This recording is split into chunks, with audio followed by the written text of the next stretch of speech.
Okay, magandang hapon po sa inyong lahat. Nandito naman po tayo sa segment ng May Saganang Talakayan ng Corn Program sa ating Sarabay Channel ng ETI Bicol.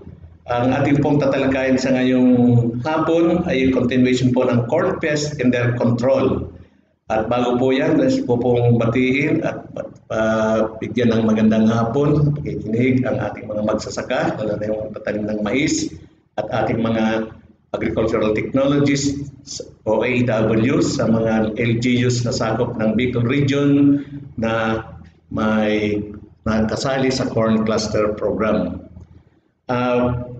Bago po yan, ito pong continuation na ito ng Corn Pest and their Control ay tinalakay po natin noon at ito po ay continuation na nga, sinabi ko kanina, na natapos na natin yung mga insect pests ng mais. At nakita po natin yung video para sa karagdagang informasyon. At ngayon po, ang tatalakayin po natin ngayon ay tungkol naman sa mga diseases ng mais.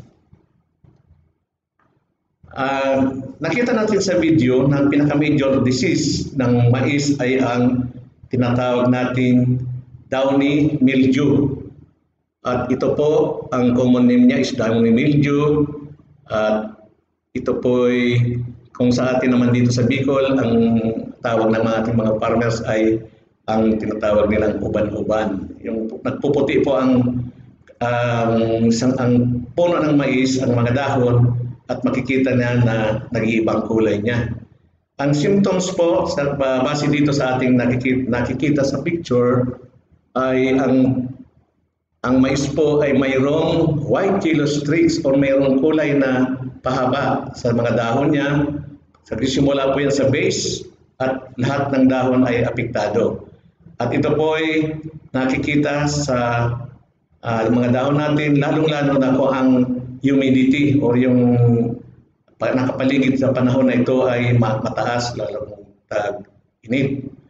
At ang sa pong symptoms ito, hindi na po ito lumalaki, nagiging dwarf or yung hindi na siya tumataas at nababawasan po ang paghaba ng mga internodes. Kung magbunga man ito at ang kanyang bulaklak o ang bunga ay talagang hindi mahina ang pagkaporma niya sa mga advanced stage ng disease. Kaya ang pinaka-control measures po nito ay ang planting ng resistant cultivars na sabi ko na nga noon na ang downy mildew ay may pangontra na sa mga, lalo na sa mga hybrid seeds o yung mga GMO seeds, ay karamihan ay wala na yan. Pero sa mga OPV varieties, yung mga open pollinated varieties, ay makikita po natin ito.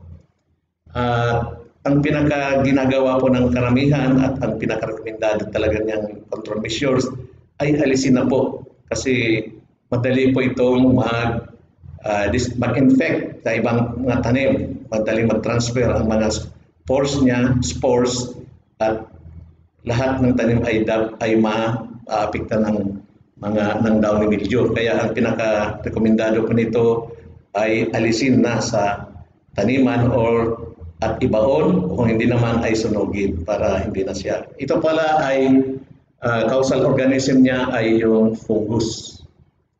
Ang tinatawag na Peronospora philippinensis. Ang sunod po nating tatalakaying sakit ng mais yang tungkol po sa bacterial leaf blight. Ang causal organism po nito ay Pseudomonas avineae. Makikita natin po dito sa picture, ang dahon po ay talagang yung apektado niya. May presence po ng mahaba and narrow water soaked lesions. Magiging na-dry po siya. At kung gano'n ang tsura ng dahon, ang photosynthesis ay maapektahan at yan po ay talagang kung mayroon po niyang bacterial leaf blight ay talagang maapektahan po ang ani. Ang pinaka-control measures naman po nito ay sabi dito ay magtanim ng mga resistential varieties or plant resistant cultivars.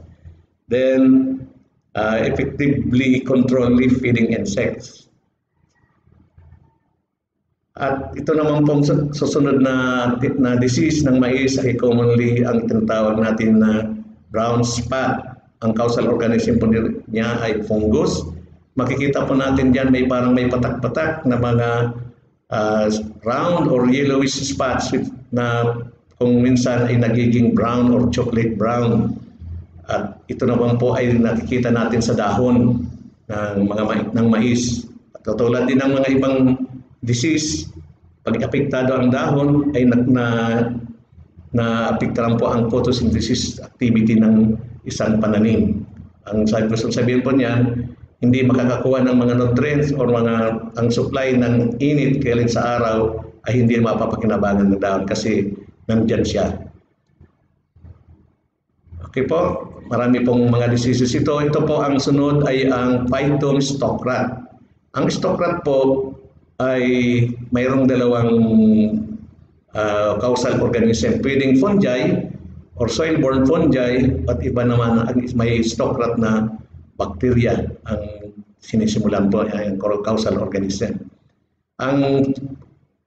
Yung pong Phyton stalk rot, ang causal organism niya ay fungi. Ito po ay nasa base, nag-aatake sa may base ng tanim.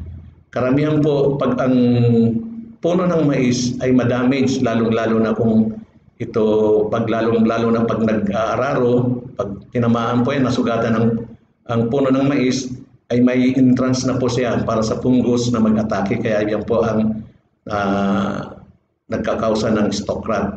Makikita po natin, malalaman po natin kung ang stalk rot ay kasi ang nagsisimula po yan na namamatay ang mais, kulay puti, nasa reproductive stage na po siya nag-atake. Ang controlling measures naman ito, siyempre, kailangan po magtanim ng resistensyang binhi. Then, dapat mayroon po tayong magandang drainage o yung hindi na tumitigil ang tubig sa lupa na matagal. Kaya sabi nga, avoid waterlogged areas. Then meron po tayong mga blight, may tinatawag tayong leaf blight na northern at mayroon ding southern. Ito rin ang apektado po nito ay ang dahon. Makikita po natin dyan na may damage po na pahaba, nagkukulay brown, at yan po ang sinisimula ng mamatay ang dahon at siyempre photosynthesis lang na apektado. Yan po ang tinatawag na northern leaf blight. Siyempre pag may northern, may southern. Parehas lang po naman ang mga symptoms niya at ito po naman ay causal organism niya is fungus. Siyempre ang control measures naman ng southern leaf blight ay magtanim ng mga resistant varieties. Kasi karamihan po kahit na hybrid ay tinatamaan po nito. Mas lalo na po yung mga open pollinated varieties. Then mayroon po tayong tinatawag na disease na gray leaf spot, katulad din ng iba na apektado din ng dahon. And siyempre, photosynthesis din ang naiapektar niya, ang photosynthesis activity ng mais. Then, karamihan sa mga madali ng anihin o yung nasa maturity stage na, makikita natin ang isang disease na ang common name niya is leaf rust. Yung parang may rust na, yung tawag sa atin dyan na yung parang kalawang, kinakalawang ang dahon. Makikita natin dyan sa pictures na talagang parang ang kulay niya ay kinakalawang ang dahon. Siyempre, pag mayroon na yan, ang tendency ng dahon ay mag-dry, magiging magpan siya, magiging brown, and siyempre photosynthesis din ang resulta niya, maapektar ng photosynthesis activity ng tanim na mais. Then, ang makikita natin dito, karamihan sa mga maisan, lalo na sa mga hybrid or OPB, ang disease na tinatawag na corn smut. Ito po may pambihirang disease na makikita natin hindi sa dahon kundi nasa bunga ng mais. Ito po ay makikita natin lalong-lalo na pag nasa milking stage pa lang ang mais. at hanggang sa maturity. Ay may mga parang nakikita natin dyan na may tumutubo na kabuti sa mais at ito po ang tinatawag na organism ng Ostilagomydes or kuwan pa rin, fungus pa rin ang causal organism niya. Ito pong bagay na ito, itong itsura pong ito ng makikita natin ay parang mga kabuting tumubo dyan sa bunga ng mais ay ang laman po niyan sa loob ay kulay itim na powdery. Pero sabi ng ibang mga corn specialist na nakapunta na sa India, sa Mexico, ito po ay pinapakinabangan kasi niluluto daw po yan. Marami pong magtitinda dyan sa India na ganong itsura. At ito po ay masarap daw sa mga nilaga isda. Pero kung tayo naman ay mag-try na iluto yan, parang hindi na tayo magkakain yan. Kaya ito po ay ang tinatawag na corn smut. Pag maraming ganyan sa maisan, siyempre maapektaran din ang ani. Then ito pong banded leaf and shoot blight or BLSB, ito naman po ay nagsisimula sa puno hanggang pataas po ang atake niya. Ang causal organism niya ay Rhizoctonia solani or soil-borne fungus. Karamihan po dito ang disease na ito ay nag-atake ito yung tag-ulan sa rainy season. At nagsisimula po yan sa base hanggang sa mga dahon, inatake niya hanggang abutin ang bunga. Pag inabot po ng fungus na yan, ng BLSB, ang bunga ng mais, ay wala kang maaani kasi magsisimula na po siyang ma-destroy po ang bunga niya na. Wala nang maaani. Ang BLSB po, ang pag-control po niyan, kung magsimula pa lang mga farmers, makita ninyo mayroon ng mga patak-patak na puti, na pabilog, hanggang oblong, pataas ng puno ng mais, alisin na po ang mga dahon na maapektaran pa, hindi na siya umakyat pa patungo sa bunga ng mais. Marami pong mga diseases pa ang mais. At ito na po ang sabi ko nga, ang bacterial stalk rot. Ang pagkaiba po ng stalk rot na cause ng fungus sa kanang bakterya ay magkaiba po. Ang bacterial stalk rot, ma-distinguish natin sa fungus kasi ang pag hinawakan po natin or alisin po, ma-observe po natin ang stalk rot na causal organism niya is bacteria, ay may mabaho pong amoy ang puno ng mais. At ang mga farmers po ay inaalis po agad ito kasi madaling mag-infect ng ibang tanim sa mga katabi niyang tanim, lalo na kung may damage ang isang puno ng mais. Siyempre, ang control measures po niya ay meron ding planting resistance sa cultivars at i-avoid po, huwag magtanim lalo na sa may waterlogged areas or mahina ang drainage.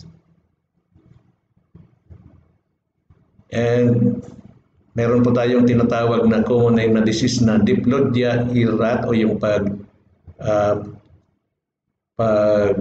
pag-apektado ang bunga niya, at ito'y nagsisimula po sa base ng ear hanggang sa maubos na po ang mabulok ang isang bunga ng mais.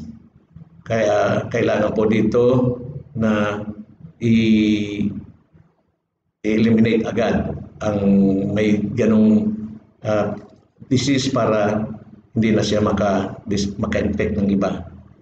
Then, ang control measures po niya ay avoid highly susceptible cultivars, then practice deep plowing and field sanitation. Kaya dapat po laging malinis ang ating taniman. Walang maraming damo.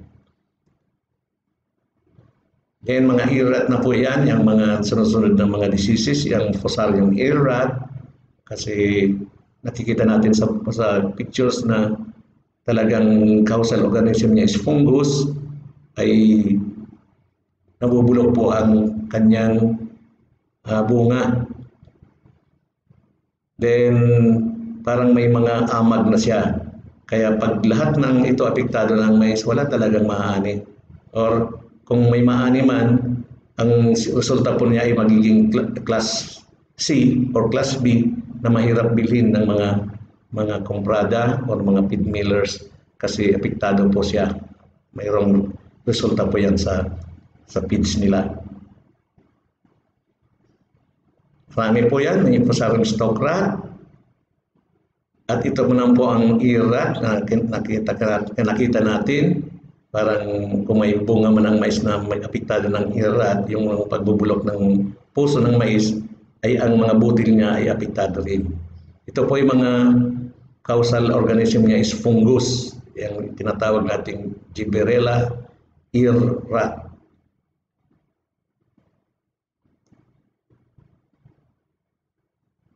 Then, ang kaisa-isa pong disease na causal organism niya is virus, yung tinatawag natin MDMV or Maize Dwarf Mosaic Virus. Ito po, pag mayroon ito ang mais, ay hindi na po siya lumalaki. At para po siyang fancy na variety na mais na hindi na siya tumataas. Talagang nagiging dwarf na siya, hindi na siya lumalaki. Pati yung mga dahon ay maliliit, na pero kumpleto naman ang dahon, pero maliliit lang siya at mababa. Kaya dapat, pag mayroon ito, alisin agad kasi alam naman natin ang virus, wala pa siyang mga gamot o pang-spray para makontrol ang virus.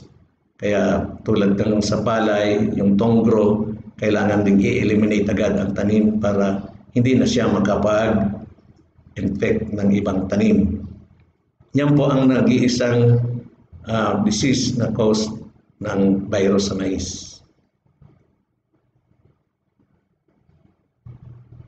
Then, tapos na po tayo sa mga diseases. O yan po, peste din ng mais, yung mga sakit. Dito naman po, ang mga damo or mga weeds ay peste din ng mais. Kaya kasali po ito sa ating topic sa corn pests and their control. Pero ang pinaka-major weeds po ng mais na siyang talagang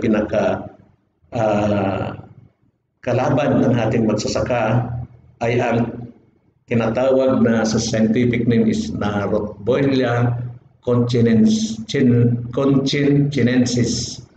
Ang local name po dito ay agingay, marapagay, sagisi, bugang, dupawon, gaho, girong. Pero ang kuwan po natin dito sa Bicol region, agingay po ang local name niya. Ito pang pinaka number 1 na kalaban ng mais, lalong-lalo na kung hindi Roundup ready yung ORR varieties or glyphosate resistant na mais ang inyong tinatanim. Kasi mas madali po itong lumaki kaysa sa mais. Kaya pag kasabay nitong sa tanim, pag tumubo ito, wala kang makikitang mais. At ang kanya pong isang tanim po nito ay nagbubunga po ng 2,200 seeds dito sa Pilipinas. Kaya isang tanim lang, marami na siyang seeds. Kung ihinog pa yung seeds at madidevelop sa susunod na taniman ay parami ang agingay kasi very prolific po siya magtubo.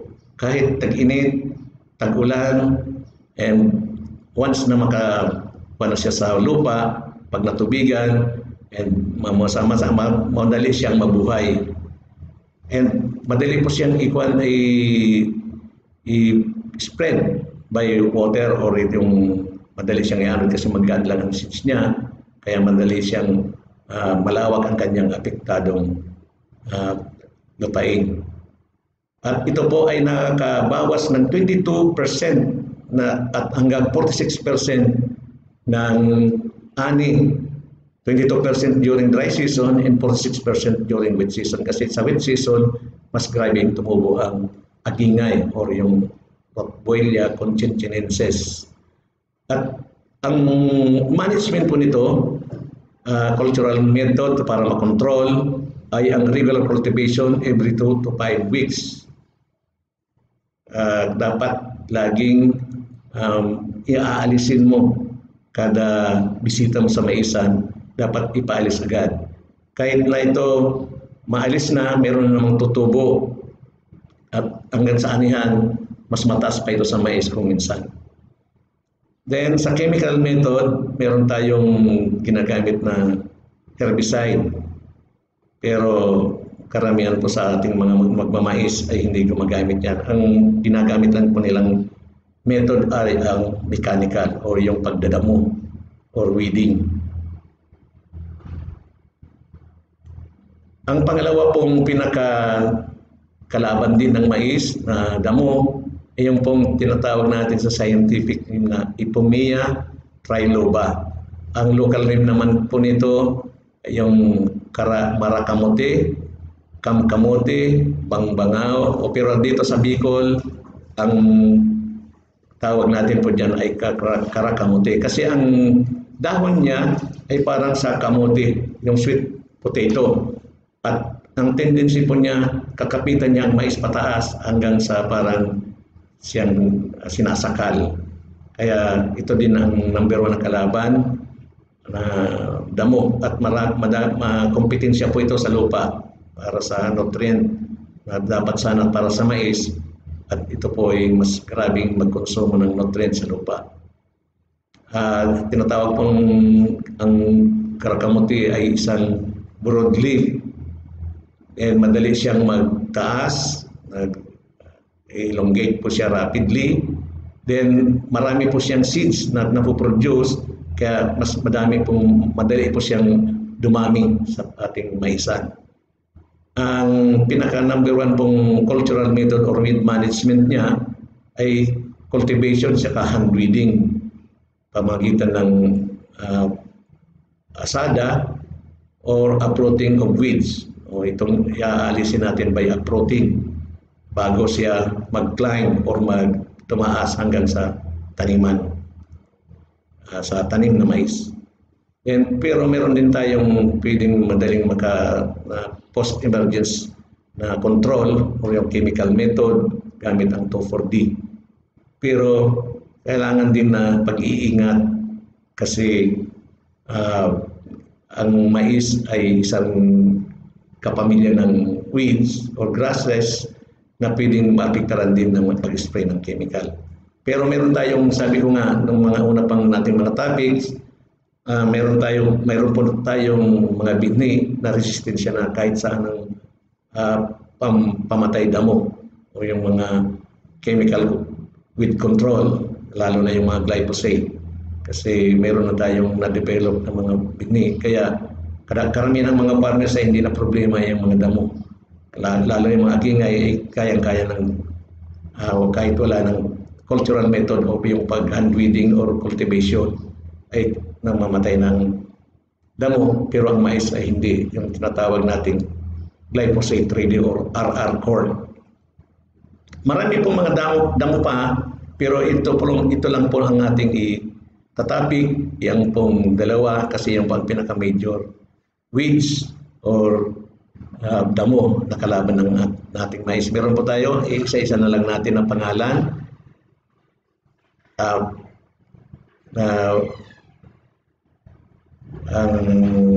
Meron po tayong mga ibang klaseng damo, pero hindi na na-edit na pala natin. At ito po ang isa pang corn pest na lagi pong nandyan, lalo na yung hindi malinis ang paligid na taniman. Ang tinatawag po nating daga o rodent. Ito po ang rodent kumakain ng bunga ng mais. Grabe po kung minsan tinitiran lang kalahati at nag-aatake po ito, lalong-lalo na kung mura pa ang mais o yung nasa green corn or nasa lalagain pa lang ang mais. Ang marami naman tayong cultural methods, dapat malinis ang paligid, and alisin yung mga kuweba or burrows na tinitirahan ng daga. Then weed control, yung product clearing of weeds. Then physical control niya, lagyan daw ng mga dig blast out rats from their burrows, o talagang gawan natin ng paraan para maalis yun sa kanyang mga tirahan, kahit anong piling buhusan ng mainit, flamethrower. Maggamit po tayo sa physical control ng use rat traps, nets, and flamethrowers. And sa biological control naman, in-encourage na mag-protect and encourage the presence of broad predators like owls, o maraming yung mga owls or mga ibon na pwedeng kumain ng daga. Pwede naman yung snake, pero delikado din sa atin. Pwede din ang tinatawag, ang karamihan na talagang kalaban ng daga ay ang mga cats o si meow. Pero kung minsan makuha natin yung mga pusa, mas takot pa sa daga, lalo malalaki ng daga. Pero yan din, nakakatulong din ang mga pusa na para makontrol ang pagdami o mawala ang mga daga. Meron din tayong chemical control, yung paglalagay ng zinc phosphide o paglalagay ng pain para sa mga daga. Ito po ang mga chronic poison, ang tinatawag nating mga rodenticides. Meron tayong ratoxin, racumine, tomurin, warfarin, pero ang marami po yan, pero ang available po natin ay zinc phosphide. Meron din tayong mga commercial na mabibili sa mga department store, yung sa market, yung racumine. Okay po, yun po ang mga corn pest at ang ating control. Pero sabi ko nga nung magsimula tayo sa topic na ito, sa episode na ito, ay i-discuss po natin na pahapyaw, o hindi lang naman completely, kasi mag-invite po tayo ng resource person from the Department of Agriculture, lalo na yung sa RCPC or yung Regional Crop Protection Center, para i-discuss po ang fall armyworm. Pero ipapakita ko naman po sa inyo kung ano po ang parang introduction. Ang fall armyworm po, ang tinatawag na FAO, ito po ang bagong insect pest ng mais dito sa Pilipinas. Hindi lang po dito sa mais at sa karamihan sa Cagayan Valley, sa Mindanao, pero nandito na rin po sa Bicol region. Marami pong mga technicians ang nagre-report sa Department of Agriculture, lalo sa corn program, na meron na silang na-observe na tinatawag na fall armyworm. Ito pong fall armyworm ay isa pong species na armyworm man din, pero mas grabe po ito. Ibang species ng armyworm, pero grabe pong mag-atake, kahit hindi po yung ang armyworm kasi, yung mga natural na armyworm sa atin, nag-atake siya ay parang platoon or isang batalyon. Pero po ito, kahit pa unti-unti, ay grabing damage ang dinudulot po nito sa ating maisan. At ito po, sana makikita nito sa picture, sa ang mga damage or injury na tinatamasa ng mais pag may fall armyworm. Pati ang bunga po ay apektado, at sa younger stage pa lang or sa vegetative stage ay grabe na pong epekto ng fall armyworm. Sabi nga ng mga farmer at mga technician, mas malala pa daw ito sa corn borer. Pero may mga study na ngayon ang Department of Agriculture, ang Crop Protection Center, na makontrol ang pagdami ng fall armyworm. Ang feeding damage sa corn plants ay sa larval stage, Kung ang pag young plants pa lang nasa world stage or sa world pa lang siya ng mais, nag-atake, pero na bubutas niya na ang dahon, at kung minsan pag nandyan siya lagi, pati yung tassel o yung bulaklak ng mais ay hindi na makadevelop kasi napuputol niya na, redefoliate. Then siyempre pag napiktaran ng dahon, ang photosynthetic activity ng mais ay apektado din, kaya magiging stunted ang tanim nating mais. Siyempre pag stunted, magbubunga din pero kakaunti na lang. O maliit lang na ani ang mapakinabangan. At ang pinaka-destructive stage niya siyempre ang uod or larva. At kung sa bunga naman, sa stage na nagbubunga na, pilit na pinapasok niya ang bunga, lalong-lalo na sa milking stage, ay talagang kinakain niya sa loob. At kung hindi naman maubos, apektado din ang kernels at nabubulok. Then siyempre, ma-reduce ang quality ng grains at ang ani. Pag ma-reduce ang quality ng grains, ay apektado din ang presyo niya kasi magiging mababa ang klase ng ating magiging ani.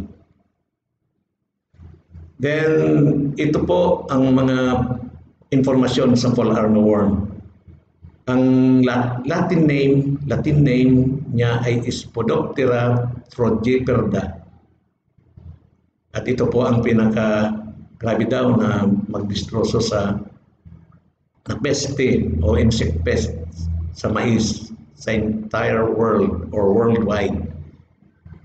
At especially ito po ay mga nag-atake sa mga tropical climates tulad ng Pilipinas, and they reside year-round in high numbers. Marami sila at sa buong taon ay buhay na buhay sila. Native daw sila ng United States, Southern United States. At nagda-damage siya lalo na sa second croppings. At ito po ay hindi lang sa mais, marami rin siyang naapektuhan ng pananim. Pero ng mais, soybeans, cotton, Bermuda grass or rice, pati palay. Then karamihan yung mga malalapad ng dahon at yung yung nag-aani na grains ang produkto, yung mga kernels or mga butil. Yan po ang mga counting informasyon tungkol sa fall armyworm. Then kung saan siya paborableng nabubuhay sa semi-tropical and tropical climates including the Philippines, and ang inaatake niya lalong-lalo na yung nagpapahuling magtanim, mga late planted corn, ay talagang uubusin niya. Kaya huwag ka magpapahuli, dapat magkisabay ka sa taniman o sa cropping season ng mais. Pero meron din siyang kalaban na mga insekto, yung tinatawag nating natural enemies. It includes parasitic wasp, mga wasp, yung mga takti, flies, pero hindi lahat ito ay reliable na makakontrol o reliably na makontrol ang fall armyworm o FAO. Okay? Ito po ang itsura ng fall armyworm at ang kanyang itlog. At ito po ikumpara natin sa ibang mga larva o yung mga insect pest, mga insect pest ng mais. Ito pong sa gitna, yan po ang fall armyworm. May pagkakaiba siya sa true armyworm o yung nasa kaliwang parte, pero kakulay siya,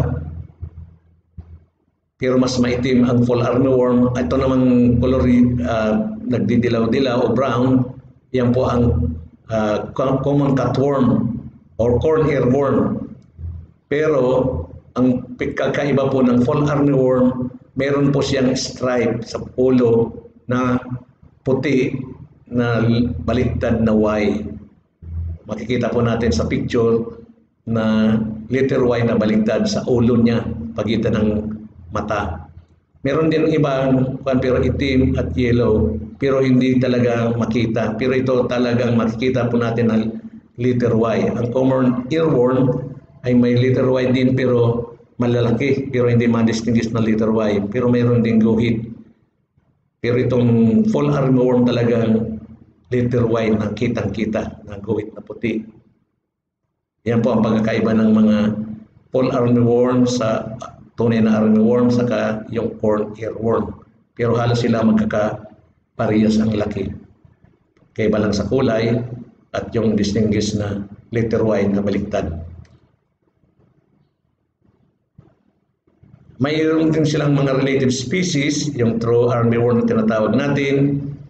Halos pareha, pero yun nga ang pagkakaiba. Parehas lang silang mga halos kasing laki. Ang kulay nag-iiba pero yung pinakatalagang distinguished na pagkakaiba sa kanya sa ibang species ng insect pest ay yung baliktad na Y sa may ulo niya, yung puting kulay. Okay, kita natin yung corn earworm. At yun, ang merong cutworm, kasi ang cutworm pag inawakan mo nag-letter C o nagbibilog, halos parehas lang pero iba naman ang kulay para magkakasing laki siya ng fowl. Ito naman ang life cycle of fall armyworm at ikuha natin yan, papadiscuss natin yan sa ating bisita kasi yun mas eksperto dyan kung ano ang parang nagsimula sa itlog, ilang araw, mapisa hanggang maging adult at anong pinaka distrosadong stage niya o cycle o life cycle sa mais. Meron din tayong mga integrated pest management practices at ito naman po ay pinapractice para makontrol. Ang isa dyan ay tinatawag nating scouting. Scout late planted fields as they reach na hanggang sa stage na 5, B5 saka B8. Yan po ang talagang tinatarget ng fall armyworm na i-defoliate or kumakain ng dahon. At sabi ng karamihan, ang rekomendasyon ng Department of Agriculture at kasi hindi ito kayang-kaya ng mga natural enemies natin, yung mga kaibigan insekto na maubos. Kaya pesticides, sabi dito, pesticides are only effective on young larva bago magsimula silang pumasok sa puso ng mais o sa bunga ng mais. Kailangan isprayan agad. Kasi pag nakapasok na yan sa corn ear, mahirapan na makontrol diyan ang makalistro, grabe na ang distrosong gagawin niya. Then, sabi dito ay magsabay-sabay at magtanim ng maaga para ma-avoid ito at ang iba pang mga peste. Hindi magpahuli, dapat sabay-sabay. Okay, at ito pa lang, itong sa fall armyworm na information na ito ay na-research natin through Pioneer BT corn hybrids. Kaya magpapasalamat din tayo na mayroon tayong nakuha sa kahit research para ma-introduce agad ito para makakuha tayo ng informasyon tungkol sa fall armyworm. At diyan po mga kaugnay, dito na lang po nagtatapos ang ating episode sa corn pest and their control. At sa susunod pong pagkikita natin, siguro po hanggang June na lang tayo mag-broadcast, ay ipapakita po natin ang last topic ko po yung harvesting hanggang sa marketing. And meron po tayong ipapakita video presentation ng documentation ng ating Gawad Saka awardee noong 2019 na isa pong national awardee. Siya po ang number 1 sa entire Philippines na na-awardan ng Department of Agriculture na Gawad Saka national winner na si Ma'am Angelita Cirillo ng Libod, Tigaon, Camarines Sur. At yan po ipapakita natin mga 10 minutes lang na presentation sa susunod na mga presentation ng maisaganang talakayan sa pag-alauna ng hapon, tuwing alauna ng hapon. At yung pong last broadcast naman natin sa ating